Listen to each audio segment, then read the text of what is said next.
Hey guys, welcome back. നമ്മൾ നമ്മുടെ കസിൻചാന്റെ കല്യാണത്തിന് പോവാണേ. പത്തനംതിട്ട പള്ളി വെച്ചിട്ടായിരുന്നു കല്യാണം. നമ്മൾ ഇന്ന സമയത്തിനോട് മുന്നോട്ടുള്ള ഒരുക്കങ്ങളും പ്രാർത്ഥനയും ഒക്കെ നടക്കുന്നുള്ളായിരുന്നു. അതുകൊണ്ട് തന്നെ നമ്മൾ പ്രകൃതി ഭംഗി ആസ്വദിക്കാൻ വേണ്ടിയിട്ട് ഒന്ന് പുറത്തോട്ട് ഇറങ്ങി. ഇതാണ് നമ്മുടെ ജൂൺ മൂവിയൊക്കെ ഷൂട്ട് ചെയ്ത കാത്തോലിക്കറ്റ് കോളേജ്. കുറച്ചധികം പ്രകൃതി ഭംഗി ആസ്വദിച്ചുകൊണ്ട് തന്നെ നമുക്ക് മുന്നോട്ടൊന്നും കാണാൻ പറ്റിയില്ല. നമ്മൾ ചെന്നപ്പോൾ തന്നെ ചെറുക്കനും പെണ്ണും എല്ലാം പുറത്തോട്ട് ഇറങ്ങിയിട്ട് റിസപ്ഷൻ ഹാളിലേക്ക് പോകാൻ വേണ്ടിയിട്ട് റെഡി ആയിട്ട് നിൽക്കുന്നുണ്ടായിരുന്നു. അങ്ങനെ നമ്മുടെ ചെറുക്കനും പെണ്ണും പോയി കൂടെ നമ്മളും പോയി റിസപ്ഷൻ ഹാളിലേക്ക്. അവിടെ ചെന്ന് കഴിഞ്ഞാൽ നമുക്ക് പ്രത്യേകിച്ച് പണിയൊന്നുമില്ലല്ലോ. പണി മുഴുവൻ അവർക്കല്ലേ. ചിരിച്ച് മോണ പൊളിഞ്ഞാണ്. നമുക്ക് പിന്നെ മോണയ്ക്ക് ഒരു ആയാസപ്പാടില്ലാത്ത പണി കഴിക്കുന്നതായതുകൊണ്ട് തന്നെ നമ്മൾ നേരെ കഴിക്കാനായിട്ടിരുന്നു. സാധാരണ എല്ലായിടത്തും എന്റെ വൈബിന് പറ്റിയ ആരെങ്കിലും ഒക്കെ ഉള്ളതുകൊണ്ട് തന്നെ എന്റെ പാർട്ടിസിപ്പേഷൻ കുറച്ച് അധികമായിരിക്കും. പക്ഷെ ഇവിടെ എന്റെ വൈബിന് പറ്റിയ ഒറ്റ മനുഷ്യരില്ലാത്തതുകൊണ്ട് തന്നെ എന്റെ പാർട്ടിസിപ്പേഷൻ ഭയങ്കര കുറവായിരുന്നു.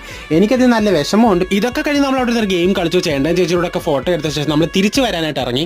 ഈ ഇടയായിട്ട് പത്തനംതിട്ട അവഗണിക്കുന്ന രീതിയിലുള്ള കുറെ റീലുകൾ ഞാൻ കാണുന്നുണ്ട്. പക്ഷെ ഞാനൊരു ആലപ്പുഴക്കാരനാണ്. എന്നാലും പത്തനംതിട്ട അടിപൊളിയാണോ.